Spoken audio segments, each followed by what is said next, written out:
The top 20 most common English words in order are the of and to, a in is I, that it for you was with on, as have, but be they. That's a fun fact, a piece of trivia, but it's also more. You see, whether the most commonly used words are ranked across an entire language, or in just one book or article, almost every time a bizarre pattern emerges. The second most used word will appear about half as often as the most used.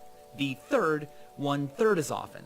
The fourth, 1/4 as often. The fifth, 1/5 as often. The sixth, 1/6 as often, and so on, all the way down. Seriously.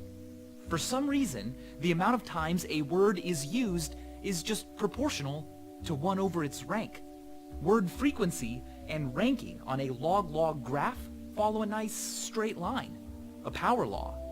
This phenomenon is called Zipf's law.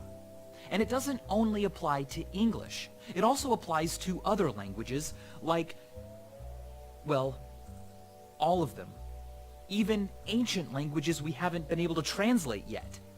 And here's the thing, we have no idea why. It's surprising that something as complex as reality should be conveyed by something as creative as language in such a predictable way. How predictable? Well, watch this. According to wordcount.org, which ranks words as found in the British National Corpus, sauce is the 5,555th most common English word. Now, here is a list of how many times every word on Wikipedia and in the entire Gutenberg corpus of tens of thousands of public domain books shows up. The most used word, the, shows up about 181 million times. Knowing these two things, we can estimate that the word sauce should appear about 30,000 times on Wikipedia and Gutenberg combined. And it pretty much does. What gives? The world is chaotic. Things are distributed in myriads of ways, not just power laws, and language is personal, intentional, idiosyncratic. What about the world and ourselves could cause such complex activities and behaviors to follow such a basic rule? We literally don't know. More than a century of research has yet to close the case. Moreover, Zipf's law doesn't just mysteriously describe word use. It's also found in city populations, solar flare intensities, protein sequences and immune receptors, the amount of traffic websites get, earthquake magnitudes, the number of times academic papers are cited, last names, the firing patterns of neural networks, ingredients used in cookbooks, the number of phone calls people receive, the diameter of moon craters, the number of people that die in wars, the popularity of opening chess moves, even the rate at which we forget. There are plenty of theories about why language is ziffy, but no firm conclusions. And this video doesn't contain a definite explanation either. Sorry, I know that's a bummer since we appear to like knowing more than mystery. But that said, we also ask more than we answer. So let's dive into Zipf's ramifications, some related patterns, some possible explanations, and the depth of the mystery itself. Zipf's law was popularized by George Zipf, a linguist at Harvard University. It is a discrete form of the continuous Pareto distribution, from which we get the Pareto principle. Because so many real-world processes behave this way, the Pareto principle tells us that, as a rule of thumb, it's worth assuming that 20% of the causes are responsible for 80% of the outcome. Like in language, where the most frequently used 18% of words account for over 80% of word occurrences. In 1896, Vilfredo Pareto showed that approximately 80% of the land in Italy was owned by just 20% of the population. It is said that he later noticed in his garden 20% of his pea pods contained 80% of the peas. He and other researchers looked at other data sets and found that this 80-20 imbalance comes up a lot in the world. The richest 20% of humans have 82.7% of the world's income. In the US, 20% of patients use 80% of healthcare resources. In 2002, Microsoft reported that 80% of the errors and crashes in Windows and Office are caused by 20% of the bugs detected. A common rule of thumb in the business world states that 20% of your customers are responsible for 80% of your profits, and 80% of the complaints you receive will come from 20% of your customers. A book titled The 80-20 Principle even says that in a home or office, 20% of the carpet receives 80% of the wear.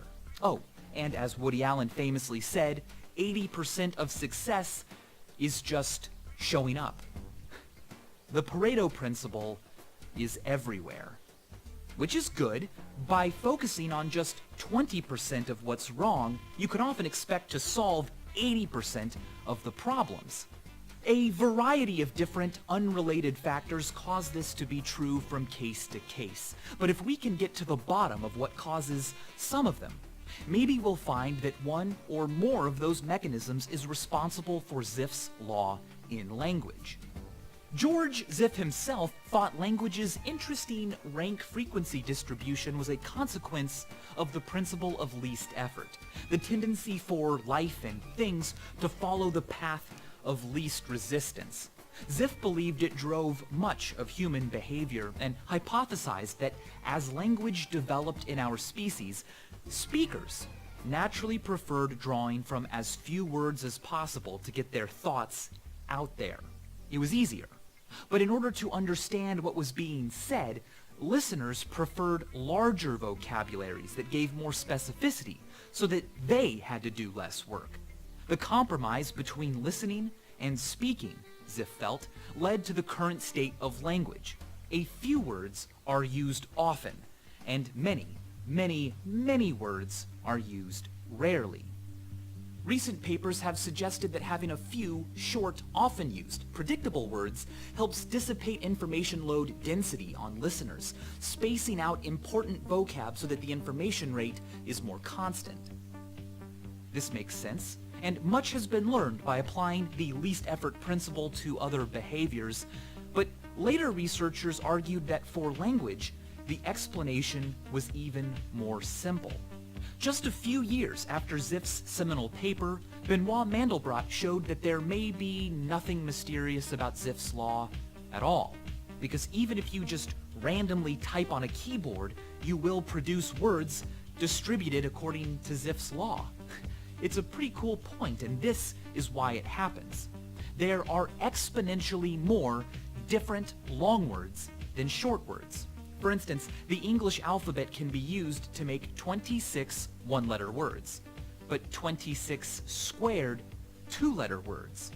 Also, in random typing, whenever the space bar is pressed, a word terminates. Since there's always a certain chance that the space bar will be pressed, longer stretches of time before it happens are exponentially less likely than shorter ones. The combination of these exponentials is pretty ziffy. For example, if all 26 letters and the spacebar are equally likely to be typed, after a letter is typed and a word has begun, the probability that the next input will be a space, thus creating a one-letter word, is just 1 in 27. And sure enough, if you randomly generate characters or hire a proverbial typing monkey, about 1 out of every 27, or 3.7% of the stuff between spaces, will be single letters. Two-letter words appear when, after beginning a word, any character but the space bar is hit, a 26 in 27 chance, and then the space bar. A three-letter word is the probability of a letter, another letter, and then a space. If we divide by the number of unique words of each length there can be, we get the frequency of occurrence expected for any particular word given its length. For example, the letter V will make up about 0.142% of random typing. The word Vsauce 0.00000000993%. Longer words are less likely, but watch this. Let's spread these frequencies out according to the ranks they'd take up on a most often used list.